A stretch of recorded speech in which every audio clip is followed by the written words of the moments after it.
और महाराष्ट्र सरकार में मंत्री और एनसीपी नेता नवाब मलिक समीर वानखेड़े को लेकर कुछ पीसी कर रहे हैं, कुछ जानकारी देना, कुछ सीधे वाले चलते हैं। लेकिन देवेंद्र जी के जयदीप राणा के रिश्ते बहुत घनिष्ठ थे। एक तस्वीर और डालता हूँ कि गणपति देवेंद्र जी के घर पे है या जयदीप राणा के घर पे, मुझे पता नहीं, लेकिन गणपति दर्शन के लिए देवेंद्र फडणवीस, जयदीप राणा ये साथ में है। इसकी तस्वीर मैं रिलीज़ करता हूँ। ये सिर्फ मामला इतना ही नहीं, मामला महाराष्ट्र में ड्रग के बड़े कारोबार का है। कल मैंने कहा था कि देवेंद्र फडणवीस का एक वजह इसी शहर में रहता है, नीरज गुंडे, जिसको पूरी तरह से पिछली सरकार में मुख्यमंत्री निवास में एक्सेस था, मुख्यमंत्री कार्यालय में एक्सेस था, सारे अधिकारियों के चैम्बर में एक्सेस था, सारे पुलिस के ट्रांसफ़र वो तय करता था, ब्यूरोक्रेसी की ट्रांसफ़र वो तय करता था, और पूरी तरह से उगाई उसी के जरिए महाराष्ट्र में की जाती थी। और देवेंद्र जी जब भी नई मुंबई की तरफ, पूना की तरफ प्रस्थान करते थे तो शाम में उनके घर में हाजिरी लगती थी और लगातार नीरज गुंडे के घर पर वो बैठते थे और वहीं से सारा देवेंद्र जी का माया जाल चलता था। सरकार बदलने के बाद महाराष्ट्र में जो भी केंद्रीय एजेंसियां हैं, चाहे ईडी हो, चाहे सीबीआई हो, चाहे इनकम टैक्स हो, चाहे एनसीबी हो, यही देवेंद्र जी का वाजे सारे कार्यालयों में फिरता नजर आ रहा है। अधिकारियों के तबादले में भी करोड़ों रुपए वसूले जा रहे हैं। समीर दाऊद वानखेड़े जो पिछले 14 साल में इस शहर में लगातार अलग अलग विभाग में काम करता है, उसके भी तबादला करने के पीछे महाराष्ट्र के पूर्व मुख्यमंत्री देवेंद्र फडणवीस हैं। और उसे लाया इसीलिए गया कि आप पब्लिसिटी करके नाजायज लोगों को फंसाया जाए और ड्रग का खेल इस मुंबई और गोवा में चलता रहे, इसलिए समीर वानखेड़े को लाया गया। बड़े बड़े ड्रग पेडलर, चाहे वो काशिफ खान हो, उसे छोड़ दिया जाता है। ऋषभ सचदेवा को, आमिर फर्नीचर वाला को और प्रतीक गाबा को छोड़ दिया जाता है। सारा ड्रग का खेल ये देवेंद्र जी के इशारे पे इस राज्य में चल रहा है। जिम्मेदारी से कहता हूं कि प्रतीक गाबा कौन है, प्रतीक गाबा को क्यों छोड़ा गया, प्रतीक गाबा इस शहर में क्या करता है, किन होटलों में पार्टी ऑर्गेनाइज करता है, एक टेबल की कीमत 5 लाख, 10 लाख, 15 लाख कैसे होती है। मैं आज प्रतीक गाबा के बारे में नहीं बताऊंगा, लेकिन इस खेल में प्रतीक गाबा सबसे बड़ा किरदार है, जो आने वाले दिनों में उसको हम आप लोगों के सामने रखेंगे। पूरा ड्रग का मास्टरमाइंड,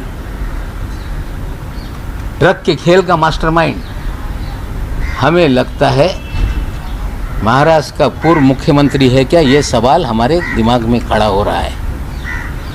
क्यों नीरज गुंडे जाकर बैठता है, क्यों बीजेपी के लोग छूट जाते हैं और ये कह देना कि मेरा कोई संबंध नहीं, यही कहेंगे कि हमें पता नहीं था, पता था। आपके नाक के नीचे ड्रग का धंधा चलता रहा।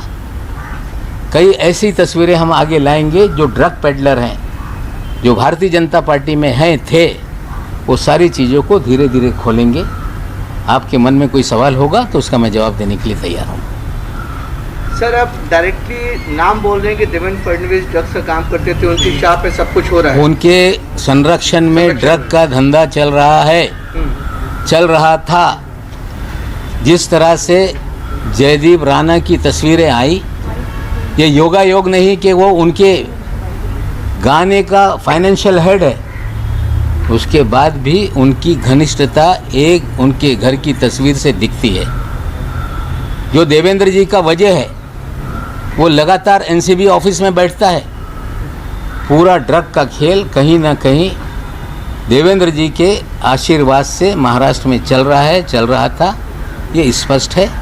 और हमें लगता है, हम मांग करते हैं कि जिस तरह से लगातार हाई कोर्ट में लोग जा रहे हैं कि इसकी सीबीआई जांच हो, सुप्रीम कोर्ट में एक पीआईएल दाखिल किया गया, नवाब मलिक को बोलने से रोका जाए, मामला जो मुंबई पुलिस जांच कर रही है उसे निकाल लिया जाए। मुंबई पुलिस ये ड्रग की जांच नहीं कर रही है, मुंबई पुलिस जांच कर रही है एक्सटॉर्शन की, मुंबई पुलिस जांच कर रही है किडनैपिंग की। सीबीआई को अगर जांच करानी है तो सारी जांच हो कि इस शहर में देवेंद्र जी का ड्रग के धंधे में क्या कनेक्शन है, जयदीप राणा का उनकी क्या रिश्ते हैं, नीरज गुंडे किस तरह से इस सारे खेल में इन्वॉल्व है।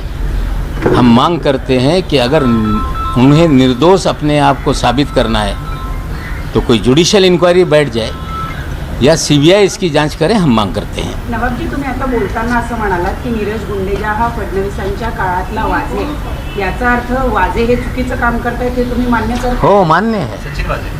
सचिन वाजे हा चुकीचा काम करत होता हे आम्हाला मान्य आहे, पण तो पण परमवीर यांचा पंटर होता। ठीक आहे, त्यांनीच त्याला कुठेतरी नोकरीमध्ये रुजू करून घेतला होता। आज चर्चा त्याची नाही।